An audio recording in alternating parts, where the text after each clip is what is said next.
요즘 보험 시장을 보면 정말 획기적인 상품, 듣기만 하면 꼭 가입해야 할 것 같은 상품, 이런 상품들이 출시가 되고 있습니다. 유튜브나 블로그, 인터넷 매체 또는 내 보험을 관리해주는 담당 설계사가 너무 좋은 상품이 있으니까 기존에 가입된 보험에 이런 특약은 없으니까 꼭 가입하라고 이야기를 합니다. 한 달에 수십 개의 새로운 보험 상품과 특약들이 쏟아져 나오고 있는데 정말 다 가입을 해야 할까요? 그래서 오늘은 이 부분을 깔끔하게 정리해 드리려고 하는데요. 신상품에 대해서 기준을 세우려면 보험 상품의 성질을 올바르게 이해하셔야 하는데요. 이 성질만 이해하셔도 여러분이 가입해야 할 필수 보험은 정해져 있다. 이렇게 정리를 할 수 있습니다. 물론 새로 나온 상품과 특약이 나쁘다, 가입할 필요가 없다, 이 이야기를 하는 게 아니라 보험은 우선 필수 보험으로 준비를 하고 이후에 검증을 통해서 필요한 보험을 보완해야 한다. 이 이야기를 하는 겁니다. 그래서 보험 상품의 기준이 스스로 생기면 보험으로 손해볼 일이 없을 텐데요. 이런 분들을 위해서 영상 준비했고요. 영상 끝까지 시청해 주시길 바랍니다.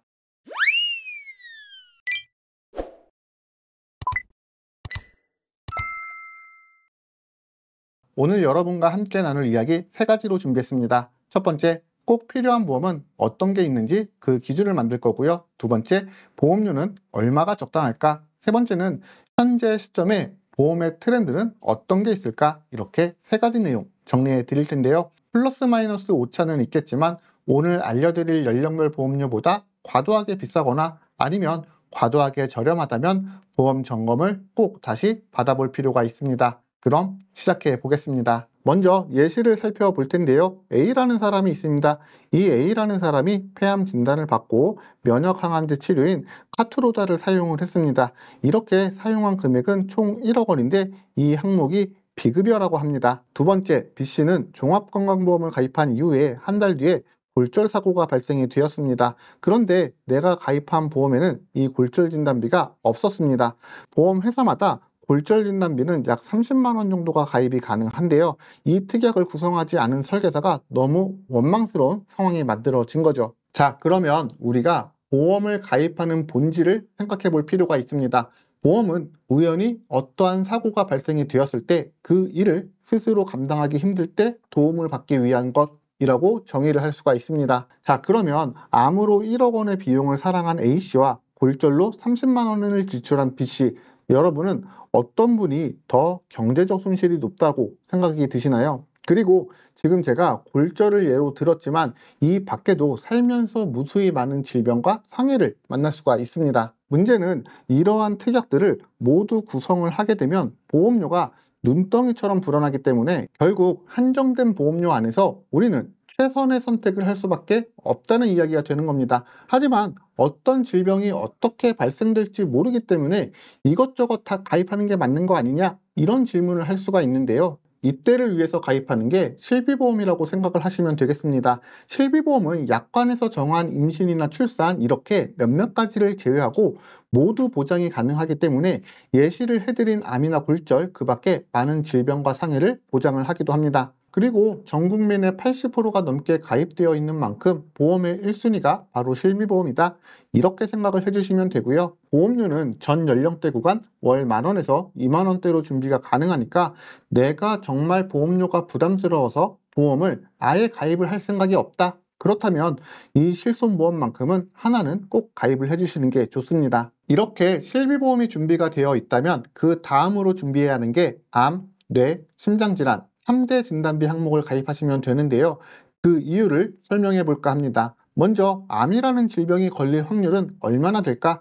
이 부분을 살펴보면 기대 수명까지 남성은 약 39%, 여성은 약 36% 정도라고 합니다. 쉽게 이야기하면 3명 중에 1명은 발병이 된다는 거죠. 그리고 다빈도 질병 순위를 살펴보면 뇌경색은 질병 순위 16위, 그리고 협심증은 20위에 해당이 됩니다. 그리고 또 하나의 자료를 살펴보면 우리나라 질병 사망 1위가 암, 그 다음에 2위가 심장질환, 그리고 4위가 뇌질환이라고 이야기합니다. 그러니까 3대 질병은 절대 무시할 수 없는 질병인 거죠. 그리고 우리 구독자님들 모두 건강하셔야겠지만 만에 하나 암이라는 질병에 걸렸고 그럼 필요한 비용이 어떤 게 있는지 생각을 해보면 첫 번째는 당연히 치료비가 필요할 겁니다. 치료비의 경우에도 산정특례 적용을 받고 실비 처리를 한다라고 하더라도 고가의 비급여 진료나 새로운 의료기술, 그러니까 양성자나 중입자 진료는 치료비의 금전적 리스크가 높아질 수밖에 없습니다. 그리고 두 번째는 생활비입니다. 암이라는 질병이 한번 걸리면 감기처럼 2, 3일 쉬면 나을 수 있는 것이 아니라서 직장을 퇴직 또는 휴직을 하는 경우가 발생이 될 겁니다. 그러면 휴직으로 인해서 오는 생활비라던가 공과금, 아니면 대출비, 양육비 등 당장 지출해야 할 돈이 무시할 수가 없을 겁니다. 그리고 치료 이외에도 식대라던가 아니면 연구 비용 이런 것들이 생각보다 많이 필요로 할 수가 있습니다. 마지막 세 번째는 요양이나 간병비가 필요할 수가 있습니다. 우리가 가입하는 암 입원비나 수술비 이런 항목은 암의 직접적인 치료로 의해서 보장이 가능합니다. 다시 말하면 환자 상태가 악화되거나 아니면 스스로 요양병원이 필요한 경우 금전적인 압박이 생길 수밖에 없습니다. 그리고 내가 지방에 살고 있는데 서울에 있는 병원에 입원을 했습니다. 그러면 누가 나를 간병을 할 수가 있을까요? 하루 이틀이야 가능하겠지만 장기적으로는 너무 힘들 겁니다. 물론 지금까지 언급드린 이 세 가지 말고도 많은 비용이 필요할 수가 있는데요. 기본적으로 이런 하이리스크에 준비하는 게 보험이다, 이렇게 생각을 하고 있습니다. 자, 다음은 수술비 보험입니다. 수술비는 해당하는 질병으로 인해서 수술을 시행한다면 설정한 가입 금액을 지급을 합니다. 그래서 저는 수술비를 어떻게 요약을 하냐면 적은 비용으로 최대 보장 효과를 보는 특약, 이렇게 이야기를 합니다.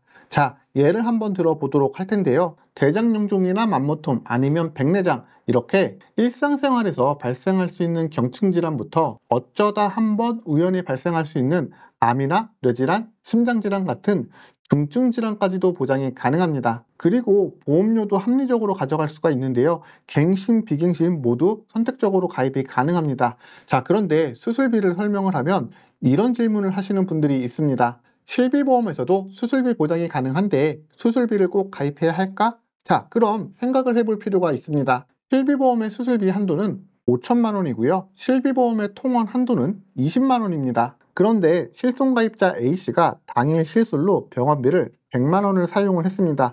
여러분이 잘 아셔야 하는 건 이 시술도 결국에는 수술로 인정을 하게 됩니다. 그러니까 5천만 원 한도 내에서 100만 원을 보장을 해줘야 되는 거 아니냐? 이럴 수가 있는데요. 당일 진료는 그냥 통원으로 보게 됩니다. 그러니까 100만 원의 진료를 했다 하더라도 지금 내가 받을 수 있는 건 총 20만 원 한도 내에서 보장을 받아야 되는 거고 결국에는 80만 원은 자비로 부담을 해야 된다라는 이야기입니다.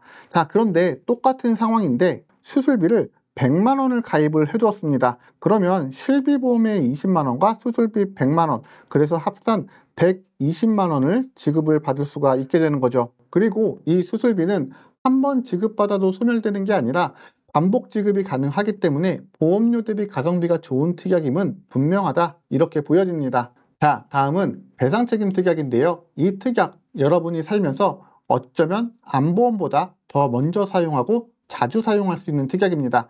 배상책임 특약을 한 줄로 요약하면 타인의 물건에 피해를 입혔을 경우 보상을 해준다, 이렇게 생각을 하시면 되겠습니다. 예를 들면 우리 집 누수로 인해서 아랫집에 피해를 입혔습니다. 그러면 우선 재발 방지를 위해서 우리 집에 누수가 된 원인을 찾아서 보수 공사를 해야 될 것 같고요. 아랫집에서 피해를 본 물품들, 장판이나 도배지, 가구나 가전, 그리고 다른 집기류 등을 보상을 해줘야 할 겁니다. 자, 그러면 여기에 따른 비용 얼마나 필요할까요? 그냥 상상만 해도, 아니면 겪어보신 분들은 아시겠지만 생각 이상으로 많은 비용이 필요로 할 겁니다. 하지만 내가 이 배상책임 담보를 가입해 두고 있다면 최대 1억 원 한도 내에서 보장이 가능하기 때문에 비용적인 리스크를 충분히 예방할 수 있게 되는 거죠. 자, 그래서 보험의 기본이라고 할 수 있는 실비보험의 필요성, 가격 등은 앞에서 먼저 살펴봤다면 지금부터는 3대 진단비, 수술비, 배상책임 특약, 이렇게 필수보험만 가입하면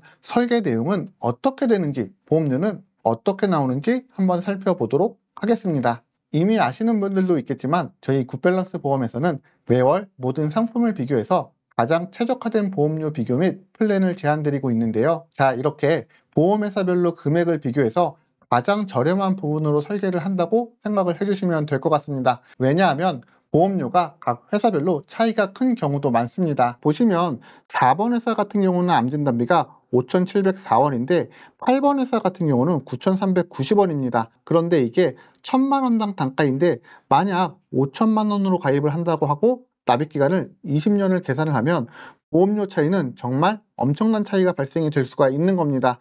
보험료가 이렇게 차이가 나는데 그럼 보장이 다른 거 아니냐? 아닙니다. 그렇다고 해서 보장이 또 다르지는 않습니다. 그런데 수술비 보장은 조건도 조금 다르고요. 금액도 조금 다릅니다. 그래서 보장 내용이 가장 괜찮으면서 보험료도 합리적인 회사를 찾아보면 앞전에 진단비 같은 경우는 4번 회사가 가장 저렴했지만 수술비 특약 같은 경우에는 이 3번 회사가 더 좋습니다. 그렇기 때문에 요즘 보험을 가입할 때 3번 회사와 4번 회사 이렇게 조합을 해서 가입을 하는 경우도 많습니다. 자, 실제 설계안입니다. 암 진단비 5천만 원, 그 다음에 유사암 진단비 1천만 원, 뇌질환, 심장질환 각 2천만 원 구성을 했고요. 여기에 뭐 가족력이나 생활 습관 이런 니즈에 따라서 뭐 부정맥이나 빈맥, 신부전까지 보장되는 이 심혈관 진단비를 함께 추가해서 구성을 할 수가 있습니다. 이 부분은 좀 자세한 상담을 통해서 가족력, 생활 습관 등을 파악해서 고객님들에게 선택을 도와드리고 있습니다. 그리고 수술비도 질병 수술비, 종수술비, 그 다음에 이대 질병 수술비 빠짐없이 구성을 했습니다. 자, 그래서 방금까지 설명드린 추천 플랜을 연령별 보험료를 한번 살펴볼 텐데요. 21살부터 35살 남성분, 여성분들이고요. 보험료를 한번 쭉 살펴보시기 바랍니다. 그리고 필요하신 분은 이 내용을 캡처하셔서 주변 분들과 함께 공유를 해보시면 좋을 것 같습니다. 지금부터 전 연령대 보험료 다 보여드릴 건데요. 앞서서 말씀드렸지만 지금 안내드린 보험료보다 과도하게 많거나 과도하게 적다면 한번 점검을 받아볼 필요성이 있습니다. 다음은 36세부터 40세 남성 여성분들입니다.